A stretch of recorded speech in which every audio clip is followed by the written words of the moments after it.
Hello everyone, कैसे हो आप सभी। आई होप कि सभी लोग अच्छे होंगे। आप सबकी प्रिपरेशन भी अच्छी चल रही होगी। आप सभी का स्वागत है आपके अपने यूट्यूब चैनल टारगेट और गोल पीजीटी में।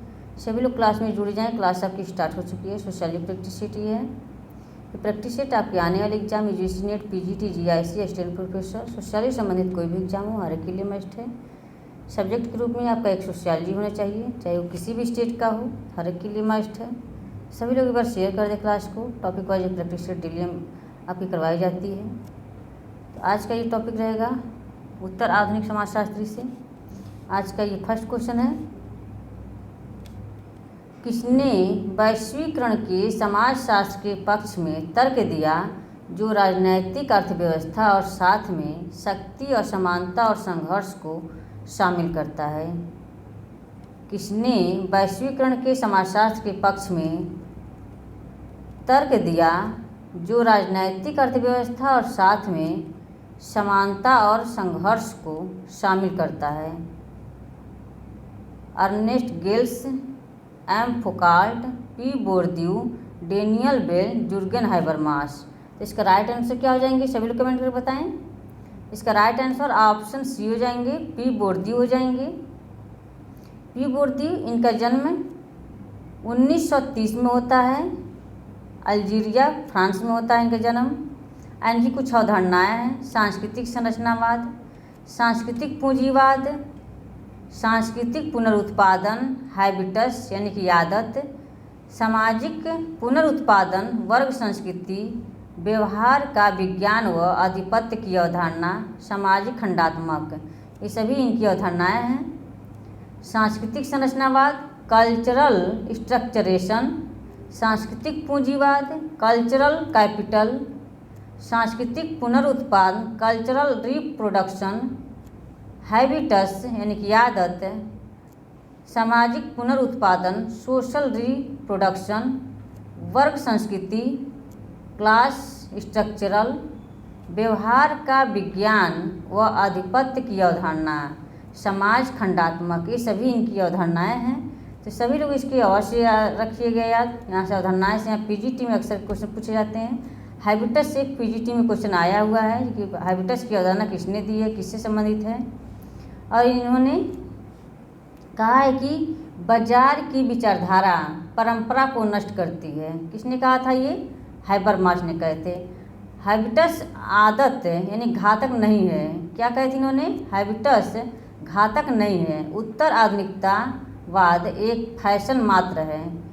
इन्होंने उत्तर आधुनिकतावाद को एक फैशन मात्र कहा है। संस्कृति वर्ग और शक्ति को मान्यता प्रदान करती है। इन्होंने कहा था कि संस्कृति वर्ग और शक्ति को मान्यता प्रदान करती है। तो नेक्स्ट क्वेश्चन है, बोर्दियू के अनुसार हैबिटस डैश से संबंधित है। बोर्दियू के अनुसार हैबिटस डैश से संबंधित है। व्यक्ति के प्रतिदिन के अनुभव, यहाँ बी हो जाएगा, यहाँ बी होना चाहिए था।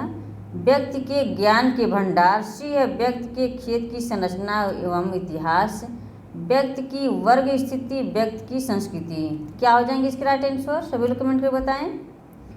इसका राइट आंसर ऑप्शन सी हो जाएंगे, व्यक्ति के खेत की संरचना एवं इतिहास, ऑप्शन सी। इनकी कुछ पुस्तकें भी हैं पी बोर्दियू की। द इनहेरिटर्स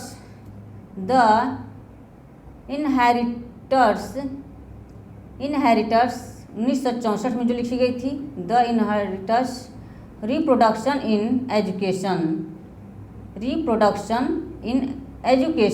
ये 1970 में लिखी गई थी। कल्चर एंड सोसाइटी, संस्कृति व समाज, 1970 में लिखी गई थी। डिस्टिंक्शन, ये 1979 में 1979 में लिखी गई थी इनकी। द लॉजिक ऑफ प्रैक्टिस, अभ्यास का तर्क, 1980 में लिखी गई थी इनकी पुस्तक है। होम एकेडमिक, 1984 में लिखी गई थी। द स्टेट मोबिलिटी, और ये language and symbolic power, logic and symbolic power, ये लिखी गई थी आपकी 1990 में लिखी गई थी। द स्टेट मोबिलिटी ये लिखी गई थी आपकी 1989 में लिखी गई थी। इनकी पुस्तकें रही हैं, सभी को सीक्वेंस में लगाने के लिए भी देता है इनकी पुस्तकें। नेक्स्ट क्वेश्चन है, किसके अनुसार विशेष पर्यावरण की अंगभूत संरचना भौतिक बनावट उत्पन्न करती है? किसके अनुसार विशेष पर्यावरण की अंगभूत संरचना भौतिक बनावट उत्पन्न करती है? Judith Butler, Manuel Castells, Randall Collins, Gilles Deleuze, Pierre Bourdieu. क्या हो जाएंगे इसके राइट आंसर? सभी लोग कमेंट कर बताएं इसके राइट आंसर क्या हो जाएंगे।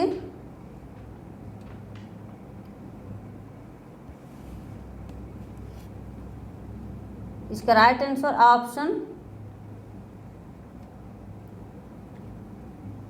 ये हो जाएंगे, पियरे बोर्दियू, ऑप्शन ए। किसके अनुसार विशेष पर्यावरण की अंगभूत संरचना भौतिक बनावट उत्पन्न करती है?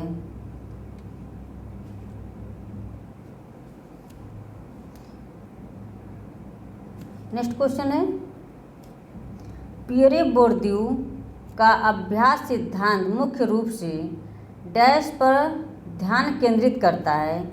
बोर्दियू का अभ्यास सिद्धांत मुख्य रूप से डैश पर ध्यान केंद्रित करता है? अनुकूलन सिद्धांत एवं क्रिया, सामाजिक क्रिया के प्रगतिशील सिद्धांत, बढ़ने एवं तथ्य मृत्यु मूल्य विभाजन सिद्धांत, बढ़ने वाले तथ्य मूल्य विभाजन सिद्धांत, विषयनिष्ठवाद एवं ज्ञान सापेक्षवाद के विरोध व नियंत्रण से स्थापित करने, सांस्कृतिक पूंजी को समझने। तो इसका राइट आंसर क्या हो जाएंगे? सभी लोग कमेंट कर बताएं।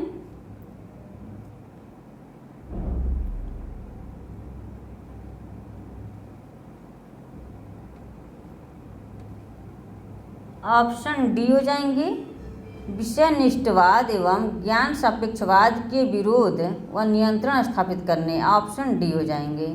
नेक्स्ट क्वेश्चन है, बॉडीलार्ड की उत्तर आधुनिकता की अवधारणा 3 सिद्धांत वाले विचार पर आधारित स्थापित की गई है। बॉडीलार्ड की उत्तर आधुनिकता की अवधारणा 3 सिद्धांत वाले विचार पर स्थापित की गई है। अनुकरण, अंत विस्फोट एवं हाइपर रियलिटी। अनुकरण,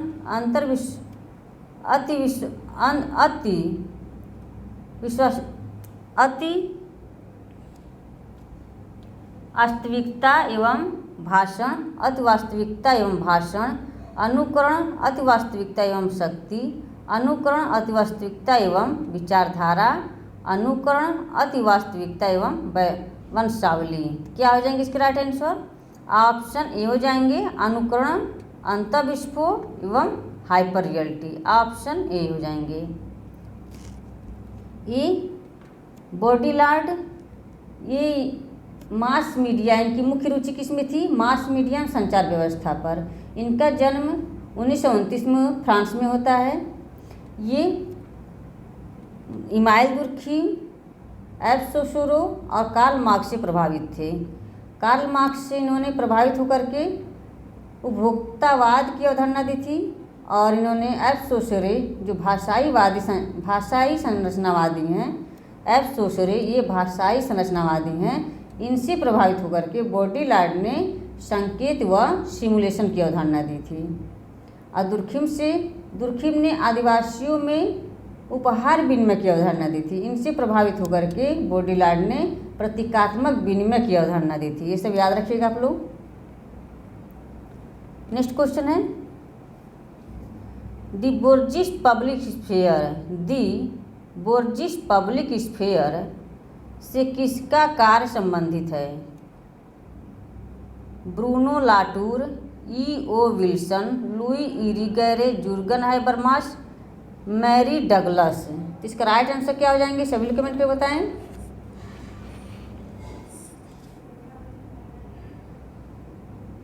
दी बोर्जिस पब्लिक स्फेयर से किसका कार्य संबंधित है?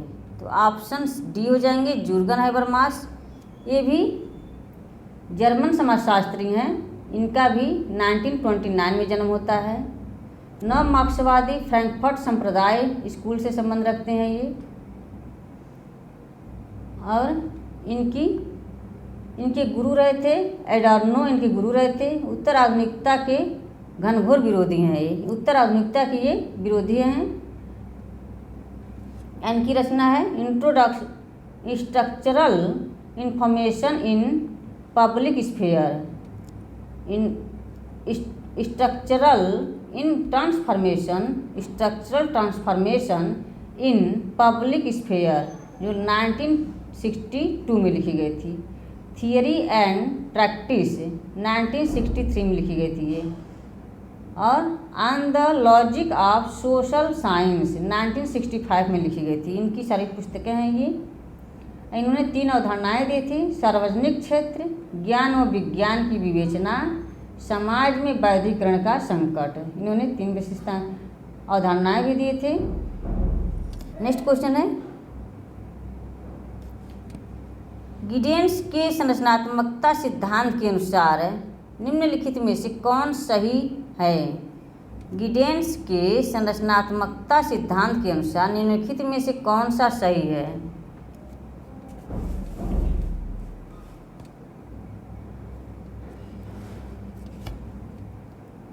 सामाजिक संबंध संरचित होते हैं स्वयं स्थानीय परिप्रेक्ष्य में। संरचित संबंध द्विआयामी संरचना के परिणाम है। संरचना व्यक्तियों की बनी होती है। तो इसका राइट आंसर क्या हो जाएंगे? सभी लोग कमेंट में बताएं क्या हो जाएंगे इसके राइट आंसर।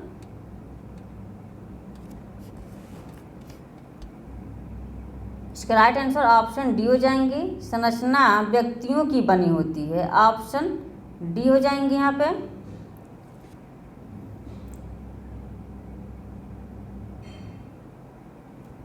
ऑप्शन संरचना व्यक्तियों की बनी होती है। एंथनी गिडेन्स संरचना व्यक्ति को नियम व साधन प्रदान करती है। एंथनी गिडेन्स के अनुसार संरचनाकरण व्यक्ति को नियम व साधन प्रदान करती है। इन्होंने इसके 3 लक्षण बताए हैं। समाज की वैधता, नियम लिखित व अलिखित।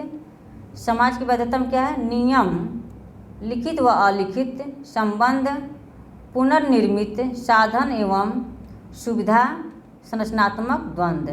इन्होंने 4 प्रकार के वैधता बताते हैं। समाज की 4 प्रकार की वैधता: नियम लिखित व अलिखित, संबंध पुनर्निर्मित, साधन एवं सुविधा, संरचनात्मक द्वंद्व।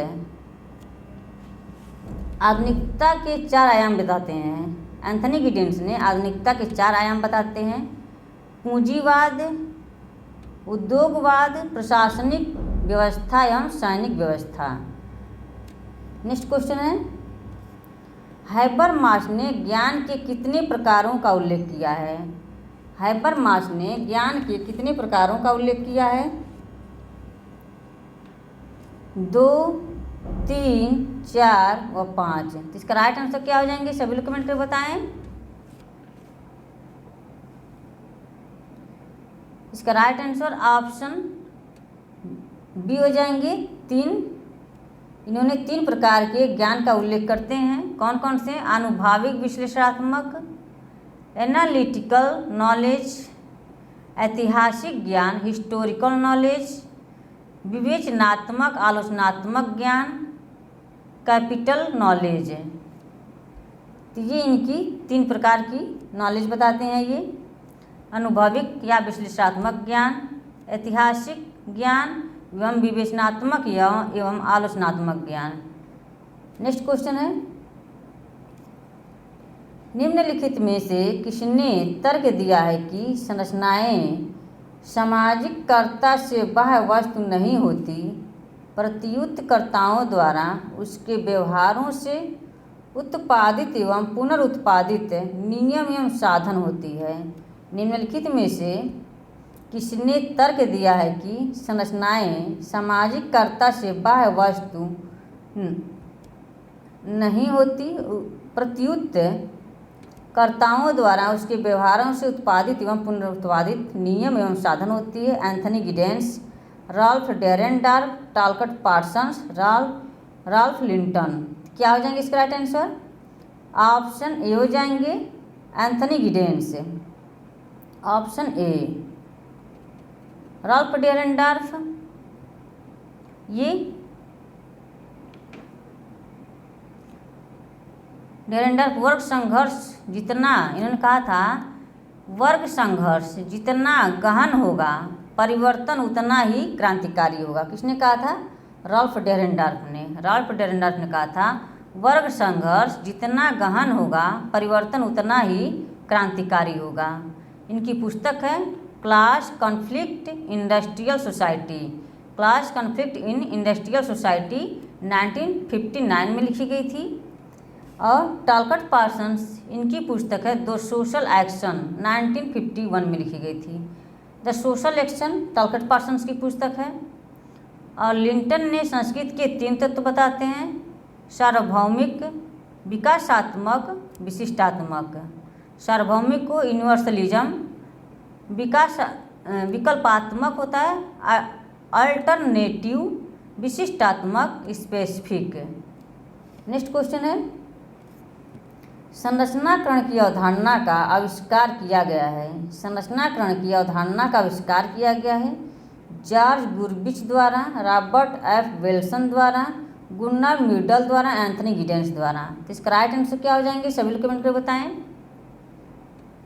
इसका right answer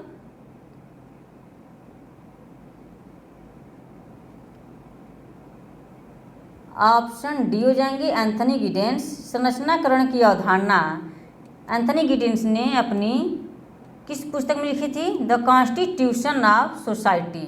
the constitution of society पुस्तक में उन्होंने संरचनाकरण की अवधारणा को दी थी। ये पुस्तक 1984 में लिखी गई थी, 1984 में।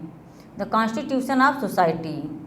नेक्स्ट क्वेश्चन है निम्नलिखित में से किसने आधुनिक समाज को क्रांति युक्त समाज माना है? निम्नलिखित में से किसने आधुनिक समाज को क्रांति युक्त समाज माना है? Ulrich Beck, Georg Simmel, Zygmunt Bauman, Anthony Giddens. तो इसका राइट आंसर क्या हो जाएंगे? सभी लोग कमेंट कर बताएं। आधुनिक समाज को क्रांति युक्त समाज माना है, तो इसका राइट आंसर क्या हो जाएंगे?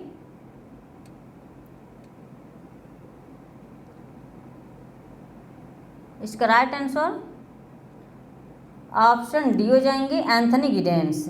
Option D. नेक्स्ट क्वेश्चन है किसने माना है कि तर्क पागलपन की अंतिम भाषा है? किसने माना है कि तर्क पागलपन की अंतिम भाषा है? जे डेरिडा, जे अलेक्जेंडर, एम फूको, C.W. मिल्स। तो इसका राइट आंसर क्या हो जाएंगे? सभी लोग कमेंट में बताएं।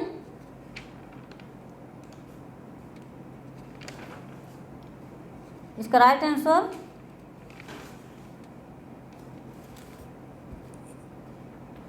ऑप्शन सी हो जाएंगे, एम फूको हो जाएंगे। ये इनका जन्म 1926 में होता है। ये उत्तर आधुनिकतावादी हैं। ये इनकी रचना है हिस्ट्री ऑफ सेक्सुअलिटी।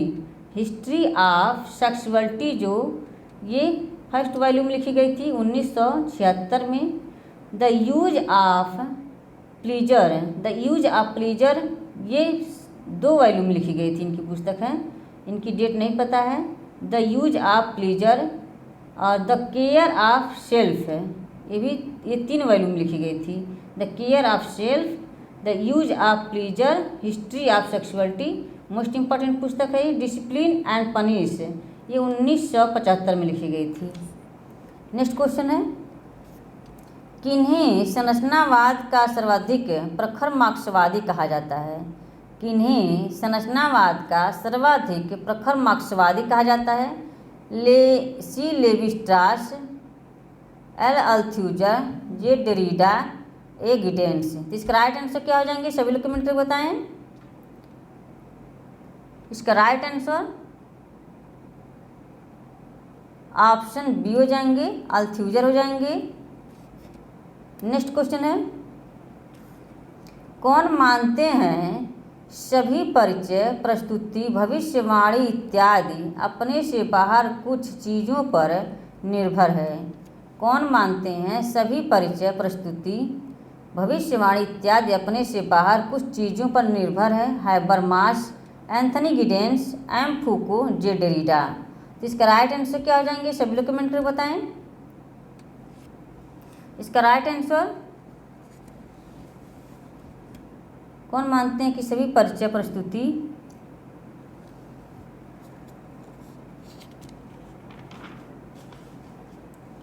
भविष्यवाणी इत्यादि अपने से बाहर कुछ चीज़ों पर निर्भर है? तो इसका राइट आंसर क्या हो जाएंगे? ऑप्शन डी हो जाएंगे, जे डेरिडा हो जाएंगे, ऑप्शन डी।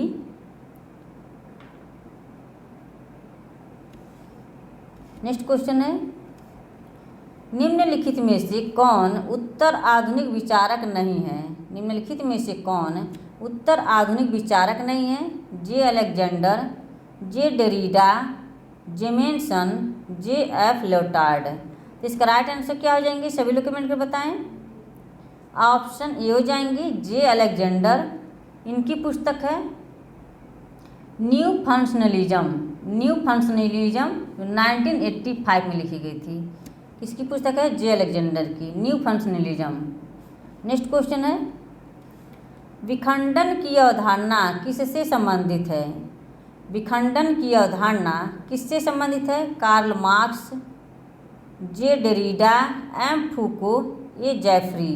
विखंडन की अवधारणा किससे संबंधित है? तो इसका राइट आंसर क्या हो जाएंगे? सभी लोग कमेंट करके बताएं।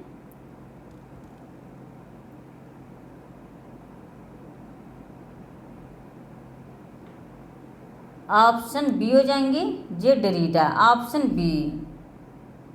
नेक्स्ट क्वेश्चन है, निम्नांकित में कौन उत्तर आधुनिकता के समर्थक हैं? निम्नांकित में कौन उत्तर आधुनिकता के समर्थक हैं? एंथनी गिडेंस, जिया बोर्डिलाट, जे हैबरमास, जे सी अलेक्जेंडर।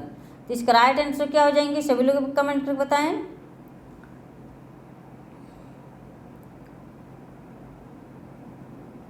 ऑप्शन बी हो जाएंगी, जिया बोर्डिलाट, ऑप्शन बी। नेक्स्ट क्वेश्चन है, निम्नांकित में कौन एक प्रत्यक्षवाद का स्पष्ट आलोचक है? निम्नांकित में कौन एक प्रत्यक्षवाद का आलोचक है? ई दुर्खीम, मैक्स वेबर, जे हैबरमास, एच स्पेंसर। तो इसका राइट आंसर क्या हो जाएंगे? सभी लोग कमेंट कर बताएं। कौन एक प्रत्यक्षवाद का स्पष्ट आलोचक है? तो इसका राइट आंसर